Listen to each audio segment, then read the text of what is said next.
പുതിയ തീരുമാനങ്ങൾ എടുക്കുന്ന കുറെ സന്ദർഭങ്ങളുണ്ട്. ഒന്ന് നമ്മുടെ ബർത്ത്ഡേ, നല്ല ഒക്കേഷനിൽ തീരുമാനങ്ങൾ എടുക്കൂലേ. അതിലേറ്റവും പ്രധാനപ്പെട്ട ഒരു ഒക്കേഷനാണ് ന്യൂ ഇയർ. പുതുവത്സര ആഘോഷം, പുതുവത്സര രാവ് എന്നൊക്കെ പറയുന്ന പോലെ ഒരു പുതുവത്സര പ്രതിജ്ഞ ഉണ്ടാവും നമുക്ക് അല്ലെ. എന്താ പറയാ, ന്യൂ ഇയർ റെസൊല്യൂഷൻ. 3 കാര്യങ്ങൾ ഞാൻ വേണമെങ്കിൽ പറയാം. 1 ഫിൽറ്റർ, 2 ഫിനാൻസ്, 3 ഫിറ്റ്നസ്. അപ്പൊ ആദ്യത്തെ മെസ്സേജ് ഫിൽട്ടർ. 2022 കാര്യം പറയാം. ഫിൽട്ടർ ഈ 23 കുറെ കാര്യങ്ങൾ നമ്മൾ ഫിൽട്ടർ ചെയ്ത് കളയാം. നമുക്ക് ആവശ്യമില്ലാത്ത കുറെ ഫ്രണ്ട്ഷിപ്പുകൾ ഫിൽട്ടർ ചെയ്ത് കളയാം, ആവശ്യമില്ലാത്ത കുറെ ഇമോഷൻസ് ഫിൽട്ടർ ചെയ്ത് കളയാം. ചിലതൊക്കെ ഒഴിവാക്കുക എന്ന് പറഞ്ഞ ഒരു കലയാണ്. റോക്കറ്റിനെ, സാറ്റലൈറ്റ് ഒഴിവാക്കുമ്പോഴാണ് റോക്കറ്റ് ഫ്രീ ആയിട്ട് കറങ്ങാൻ പറ്റുന്നത്. അതുവരെ റോക്കറ്റിനെ കെട്ടിപ്പിടിച്ചിട്ടാണ് പോവുക. പക്ഷെ അത് ഒഴിവാക്കൽ ഒരു കലയാണ്. ചില ഫ്രണ്ട്ഷിപ്പ് നമുക്ക് ഒഴിവാക്കേണ്ടി, ചില സ്വഭാവങ്ങൾ, നമ്മുടെ തന്നെ ചില ഇമോഷൻസ്.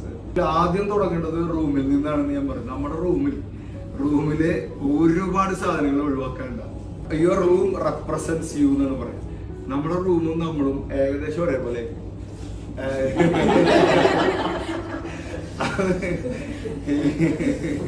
സ്റ്റേജിൽ വേറെ, വീട്ടിൽ വേറെ.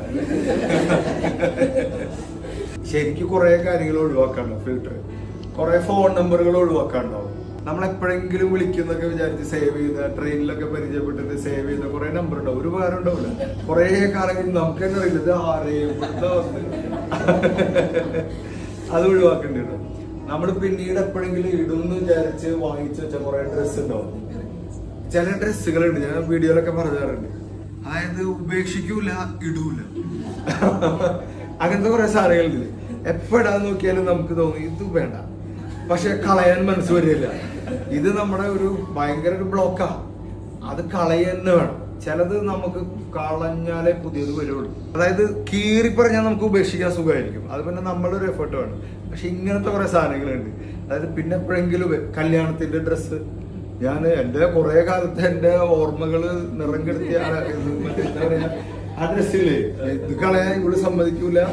മൊബൈലിന്റെ കവർ, മൊബൈൽ വാങ്ങിക്കുമ്പോ കിട്ടുന്ന ഒരു കവറില്ലേ, ആ പെട്ടി, അതൊന്നും പിന്നെ ഉപയോഗിച്ച ചരിത്രമില്ല.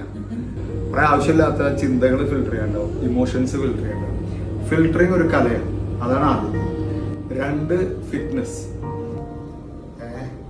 പിന്നെ അത് പറയാനുള്ള യോഗ്യത എനിക്ക് പിന്നെ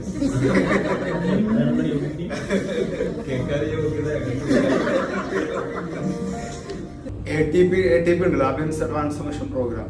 ശരിക്കും അതിൽ ചേർന്നത് അവര് 3 മാസം നമ്മൾ ശരിക്കിട്ട് ഓടിച്ചു. നല്ലൊരു പ്രോഗ്രാം ആയിരുന്നു, സംഭവം. രാവിലെ ആ ഓൺലൈനിലുള്ള ഫിറ്റ്നസ് പ്രോഗ്രാം. തടി കുറഞ്ഞത് വീണ്ടും കയറിയെങ്കിലും പക്ഷെ കുറെ കാര്യങ്ങളിൽ ഒരു ഡിസിപ്ലിൻ ഉണ്ടായി. നമ്മൾ ജീവിച്ചിരിക്കുന്ന ഒരേ ഒരു സ്ഥലം നമ്മുടെ ബോഡിയാണ്, നമ്മുടെ ശരീരത്തിൽ. നമ്മൾ ശരിക്കുള്ള നമ്മുടെ ശരീരത്തിലാണ്. ബാക്കിയെല്ലാം നമ്മൾ ഇൻവെസ്റ്റ് ചെയ്യും, പക്ഷെ ശരീരത്തിൽ ഇൻവെസ്റ്റ്മെന്റ് കുറവായിരിക്കും. അപ്പോൾ ഫിറ്റ്നസ് എന്നുള്ളത്. 3ാമതാണ് ഫിനാൻസ്. ശരിക്കും അവിടെയാണ് ഒരു മാജിക്.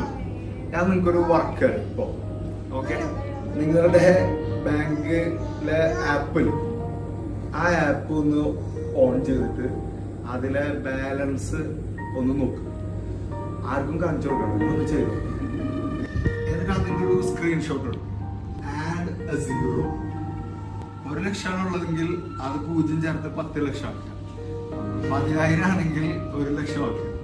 30,000 ആണെങ്കിൽ 3 ലക്ഷം ആക്കുക. 10 ലക്ഷം ആണെങ്കിൽ 1 കോടി ആക്കി 0 ആഡ് ചെയ്തോ. അതായത് ഇപ്പോ അത് 10 ഇരട്ടിയായിട്ടുണ്ടാവും. കഴിഞ്ഞ വർഷം ഞാൻ ചെയ്തൊരു നമ്മുടെ ഒരു മെന്റർ പറഞ്ഞു തന്നിട്ട് ഞാൻ ചെയ്തൊരു സംഗതിയാണ് add a 0 to your bank balance.